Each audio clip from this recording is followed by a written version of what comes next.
सत्यम परम धीमहि, सत्य के बिना और कुछ भी नहीं है। ऊर्ध्वमूलम अधशाखम, 13वें अध्याय के आरंभ के 2 श्लोकों की तरह यहाँ 15वें अध्याय के पहले श्लोक में भगवान ने अध्याय के सारे विषयों का दिग्दर्शन कराया गया है ना। 13वें अध्याय के प्रारंभ में श्लोकों में भी जो किया भगवान ने कहा वो हम देख लेते हैं कि भगवान यहाँ पूरे अध्याय का परिचय करा देते हैं। तो यहाँ भी ऐसा, श्री भगवान उवाच इदं शरीरं कौन्तेय क्षेत्रमित्यभिधीयते एतद्यो वेत्ति तं प्राहुः क्षेत्रज्ञ इति तद्विदः। हे कुंती पुत्र अर्जुन, इस रूप के कारण दिखाई देते हुए यह शरीर को क्षेत्र ऐसे नाम से कहा जाता है, और क्षेत्र को जो जान लेता है वह ज्ञानी जन क्षेत्रज्ञ इस नाम से घोषित किया गया है। क्षेत्रज्ञं चापि मां वित्ति सर्वक्षेत्रेषु भारत, क्षेत्र क्षेत्रज्ञयोर्ज्ञानं यत्तज्ज्ञानं मतं मम। हे भरतवंश में उत्पन्न हुए अर्जुन, तो सब क्षेत्रों में क्षेत्रज्ञ यानी जीवात्मा मुझे जान, और क्षेत्रज्ञ का जो ज्ञान है वही मेरे मत के मुताबिक जो ज्ञान है, और सब अज्ञान है। तो यहाँ ऊर्ध्वमूलम पद से परमात्मा का, अधशाखम पद से सारे जीवों का प्रतिनिधि ब्रह्मा जी का, तथा अश्वत्थम पद से संसार का संकेत करके संसार रूपी पिप्पल के वृक्ष के मूल सर्वशक्तिमान परमात्मा को यथार्थ के रूप में जानने वाला वेदविद कहा गया है। ऊर्ध्वमूलम अधशाखम अश्वत्थम प्राहुरव्ययम छंदांसि यस्य पर्णानि यस्तं वेद स वेदविद। तो वही संसार का संकेत किया, संसार रूपी पिप्पल वृक्ष को मूल सर्वशक्तिमान परमात्मा को यथार्थ रूप में जानने वाला ही वेदविद कहा गया है, और वेदज्ञ नहीं है जो भगवान को जान ले। जो वृक्ष कैसा है, ऊपर तरफ मूल है, roots are up and down the leaves and, और शाखाएं सब नीचे हैं। तो सामान्यतया वृक्षों के मूल नीचे और शाखाएं ऊपर होती हैं, लेकिन संसार वृक्ष ऐसा विचित्र वृक्ष है, उसके मूल ऊपर और शाखाएं नीचे हैं। तो जहाँ जाने के मनुष्य, जहाँ जाने से फिर मनुष्य संसार में वापिस नहीं आता है, ऐसा भगवान का परम धाम सारे भौतिक संसार से ऊपर सर्वोपरि है। संसार वृक्ष की प्रधानता शाखा, ये जो मूल कहा जाता है, थड़ जिसको बोलते हैं ना, वो ब्रह्मा जी हैं। क्योंकि संसार वृक्ष की उत्पत्ति के समय सबसे पहले ब्रह्मा जी का उद्भव हुआ था, इस कारण से ब्रह्मा जी ही उनकी प्रधान शाखा है। ब्रह्मलोक भगवत धाम की अपेक्षा में नीचे हैं। स्थान, गुण, पद, आयुष्य आदि सब दृष्टि से परम धाम की अपेक्षा निम्न श्रेणी में होने के कारण ही उसको अधः, नीचे की बाजू कहा गया है। यहाँ अधः शाखम पद में ब्रह्मा जी से लेकर कीट पर्यंत सब जीवों का समावेश हो जाता है। अधः शाखम सब हम लोग आ जाते हैं क्योंकि संसार की उत्पत्ति के समय सबसे पहले ब्रह्मा जी की उत्पत्ति हुई थी। यह संसार रूपी वृक्ष के ऊपर तरफ मूल वाला है। वृक्ष में मूल ही मुख्य है, इसी तरह संसार रूपी वृक्ष में परमात्मा मुख्य है। उसमें से ब्रह्मा जी प्रकट होता है और उनका वर्णन अधशाखम पद से हुआ है। तो सारे मूल प्रकाशक और आश्रय परमात्मा ही है। स्थल, काल, भाव, सिद्धांत, गुण, रूप, विद्या आदि सब दृष्टियों से परमात्मा सबसे श्रेष्ठ है।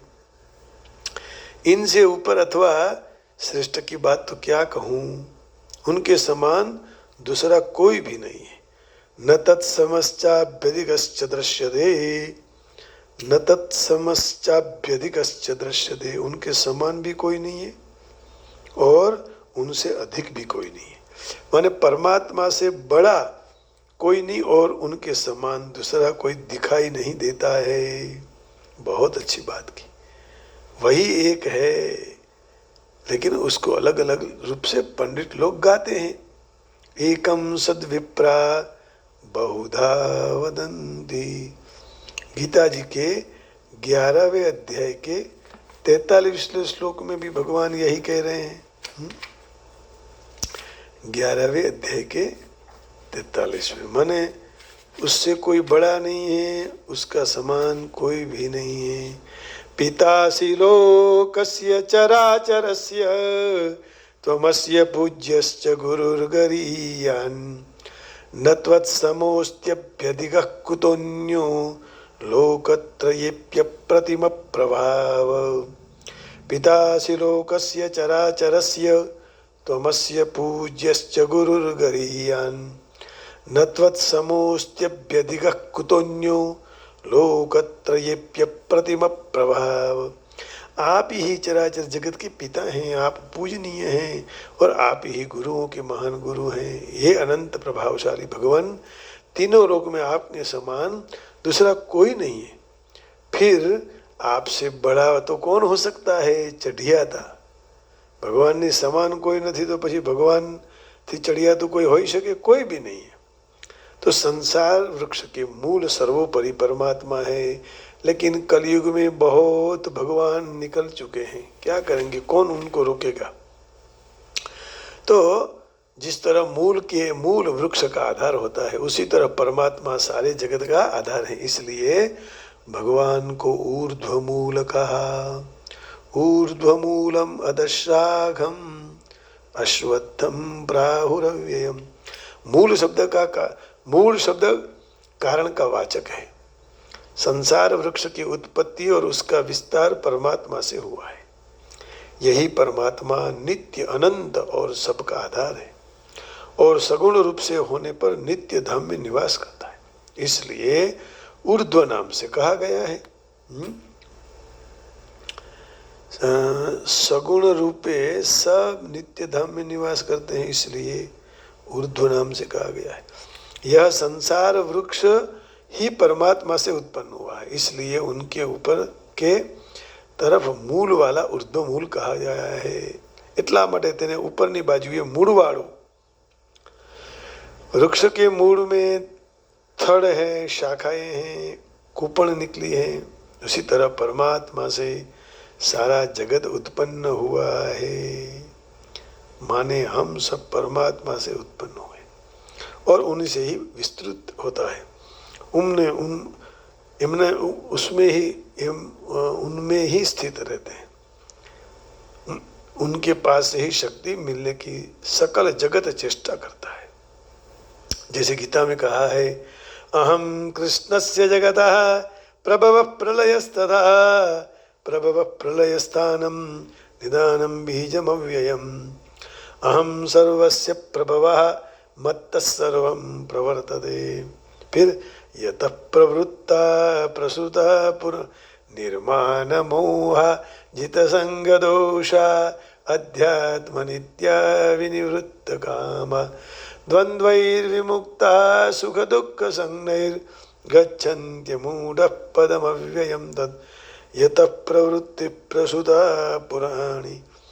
तो यतः प्रवृत्तिर्भूतानां, ये अहम कृष्णस्य जगतः प्रभव प्रलयस्तथा 7वें अध्याय के 6ठे श्लोक में कहा कि मैं ही इस जगत के, सारे जगत के उत्पन्न करने वाला और प्रलय करने वाला भी मैं ही हूँ।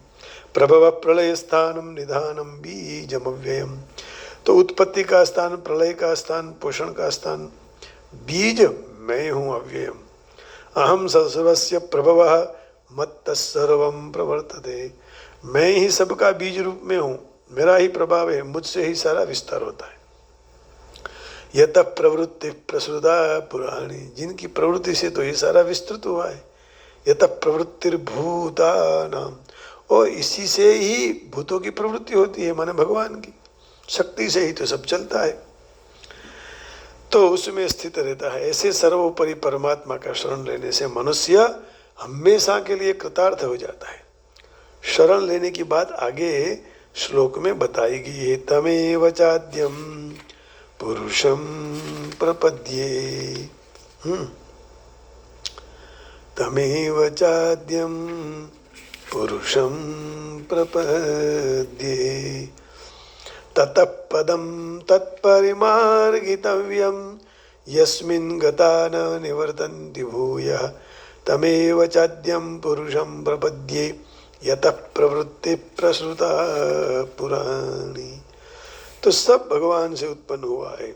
सृष्टि रचना के लिए ब्रह्मा जी ने प्रकृति का स्वीकार करते हैं, परंतु वास्तव में वह प्रकृति से संबंध रहित होने के कारण मुक्त ब्रह्मा जी के सिवाय और सारे जीव प्रकृति और उनके कार्य शरीर आदि के साथ अहंता और ममता पूर्वक जितना जितना अपना संबंध मान लेते हैं उतने उतने बंधन में पड़ जाते हैं।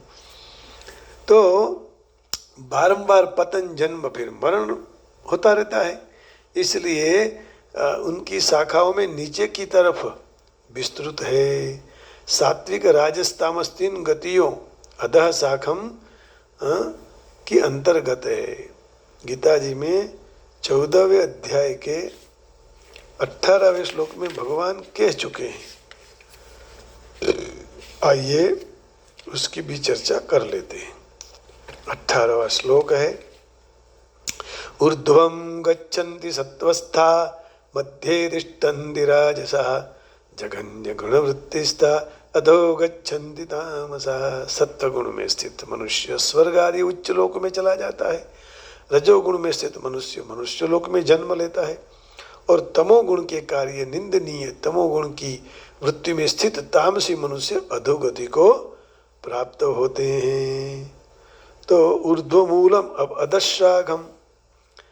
तो सात्विक राजसिक और तामसिक ये तीनों गतियां अधशाखम के अंतर्गत है। अश्वत्थम शब्द के दो अर्थ हैं, जो अगले काल तक भी रह न सके, और दूसरा पिप्पल का वृक्ष। दो अर्थ बताए, આવતીકાલ સુધી પણ ન રહી શકે, અને બીજો અર્થ છે પીપળાનું વૃક્ષ। श्वः पर्यन्तं न तिष्ठति इति अश्वत्थः। श्वः पर्यन्तं न तिष्ठति इति अश्वत्थः। स्वस अव्यय आववाला काल का वाचक है। जो काल सदी स्थिर रहे वह स्वत्थ, और जो काल तक स्थिर न रहे वह अश्वत्थ। श्वत्थ जो काल सुधी स्थिर न रह सके, आवतीकाल अग्रिम काल तक स्थिर न रह सके। तो पहले अर्थ के अनुसार अश्वत्थ पद का तात्पर्य है कि जो संसार के एक क्षण पर स्थिर रहने वाला नहीं है, केवल परिवर्तन के समूह का नाम ही संसार है। परिवर्तन का ही नया रूप सामने आता है, उसको उत्पत्ति कहते हैं। ज्यादा परिवर्तन हो तो स्थिति मान ले। जब ऐसी स्थिति का स्वरूप परिवर्तित हो जाता है तब उसको समाप्ति प्रलय कह देते हैं। स्थिति है उसका स्वरूप परिवर्तित हो जाए तब उसको समाप्ति माने प्रलय कह देते हैं। परिवर्तित होता है, नष्ट नहीं होता है। पृथ्वी में जल जल आ जाता है माने नष्ट नहीं होता है, परिवर्तित होता है, स्वरूप बदल जाता है। वास्तव में उसकी उत्पत्ति स्थिति और प्रलय होते ही नहीं है। इसलिए वह प्रतिक्षण परिवर्तन होने के कारण संसार एक क्षण पर स्थिर नहीं है। दृश्य मात्र प्रतिक्षण में अदर्शन हो गया। इसी भाव से संसार को अश्वत्थम कहा गया। दृश्य मात्र प्रतिक्षण अदर्शनम हो रहा है तो अश्वत्थम कहा। श्वत्थ का अर्थ है जो काल तक सुधि स्थिर रहे, स्वस्थ, और जो काल तक स्थिर न रहे उसको अश्वत्थ माने संसार स्थिर नहीं है। दूसरा अर्थ के अनुसार संसार पिप्पल का वृक्ष है। शास्त्रों में अश्वत्थ अर्थात पिप्पल के वृक्ष का बहुत ही महत्व बताया। स्वयं भगवान सारे वृक्ष में पिप्पल के अपनी विभूति कही है। हाँ, इसलिए श्रेष्ठ भाव बताया है। अश्वत्थ सर्ववृक्षाणाम। तो 10वें अध्याय के 26वें श्लोक में भगवान कहते हैं अश्वत्थः अश्वत्थः सर्ववृक्षाणां, सब वृक्षों में मैं अश्वत्थ हूँ। अश्वत्थः सर्ववृक्षाणां देवर्षीणां च नारदः गंधर्वाणां चित्ररथः सिद्धानां कपिलो मुनिः। सारे वृक्षों में पीपल का वृक्ष, देवर्षियों में नारद मुनि, गंधर्वों में चित्ररथ और सिद्धों में कपिल मुनि मैं हूँ। तो पीपल और इमली और तुलसी, इन वृक्षों की भगवत भाव पूर्वक पूजा करने से भगवान की पूजा बन जाती है। हमारे यहाँ हिंदू टेम्पल में यहाँ भगवान का पीपल का वृक्ष लगा हुआ है, अश्वत्थ वृक्ष लगा हुआ है। तो परमात्मा से संसार उत्पन्न होता है और वही संसार के अभिन्न निमित्तोपादान कारण है। कार्य कारण से पर है भगवान। हाँ, वही कार्य है, वही कारण है, वही दूध है, वही दिए है, वही घी है, वही मट्ठा छाछ है, वही सब कुछ है। दिखाई देते हैं अलग अलग, लेकिन उसमें से ही छुटे पड़े हुए हैं। इसलिए संसार रूपी पीपल के वृक्ष तत्वतः परमात्मा रूप होने से पूजनीय है। तो इस संसार रूपी पीपल वृक्ष की पूजा यही है कि उससे सुख लेने की इच्छा का त्याग करके केवल सेवा करनी चाहिए। सुख की इच्छा न रखने वाले के लिए संसार साक्षात भगवत स्वरूप है। तो भगवान से भले हमें सुख न मिले संसार से, लेकिन संसार साक्षात भगवान का स्वरूप है। वासुदेव सर्वमिति। हाँ, परंतु संसार से सुख की इच्छा रखने वालों के लिए संसार दुखों का घर है, क्योंकि वह स्वयं अविनाशी है और यह संसार वृक्ष प्रतिक्षण परिवर्तनशील होने के कारण नाशवान, अनित्य और क्षणभंगुर है।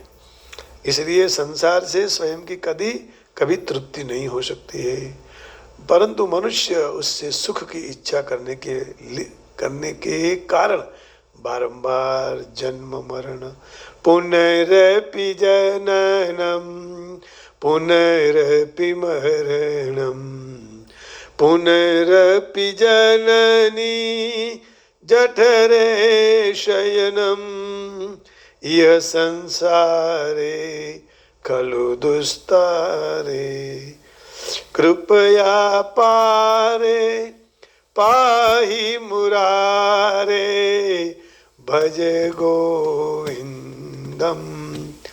भज गोविंदम गोविंदम भज मूढ़मते गोविंदम भज मूढ़मते। तो बारंबार मनुष्य सुख की इच्छा करके जन्म मरण के चक्कर में पड़ जाता है। इसलिए संसार के साथ यत्किंचित भी स्वार्थ का संबंध न रखकर केवल उनकी सेवा करने का भाव रखना चाहिए। तो आगे इसकी चर्चा करेंगे। आज यहाँ विराम देते हुए पहले इंग्लिश में ट्रांसलेशन देख लेते हैं। ऊर्ध्वमूलम अधशाघम अश्वत्थम प्राहुरव्ययम छंदांसि यस्य पर्णानि यस्तं वेद स वेदविद।